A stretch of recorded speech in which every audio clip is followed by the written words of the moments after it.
Le regioni Emilia-Romagna, Lombardia e Veneto presentano una situazione epidemiologica complessa, attesa la circolazione del virus, tale da richiedere la prosecuzione di tutte le misure di contenimento già adottate, opportunamente riviste. Questo è un estratto di quanto scritto dal Comitato Tecnico Scientifico nelle 200 pagine degli atti finora secretati e adesso resi pubblici. Era il 28 febbraio, esattamente 7 giorni dopo il primo caso di Codogno e i 2 di Vo. Il CTS allora suggeriva al governo una serie di misure più restrittive per le 3 regioni. 10 giorni dopo il governo adotterà la misura del lockdown per Lombardia e altre 14 province di Emilia-Romagna, Veneto e Piemonte.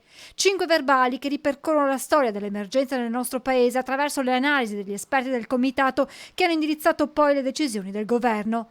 Dopo le pressioni arrivate da più parti, la Presidenza del Consiglio dei Ministri ha deciso di desecretare i documenti. Decisioni di questa levatura e di questo impatto pubblico devono avere la possibilità di essere conosciute da parte di tutti.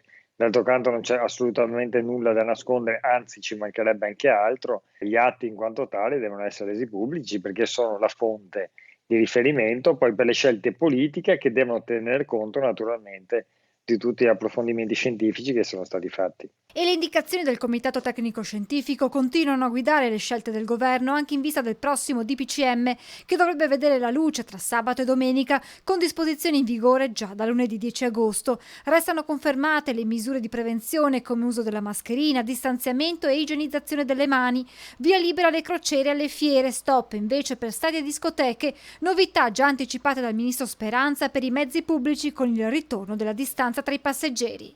Credo sia semplicemente la prosecuzione delle misure in corso, esattamente come ha deciso Zaia. Zaia stesso ha detto che da qua al 15 di ottobre ci sarà in Veneto una prosecuzione, diciamo, delle norme di sicurezza che sono state individuate nel corso della scorsa settimana. La stessa cosa avviene di fatto a livello nazionale.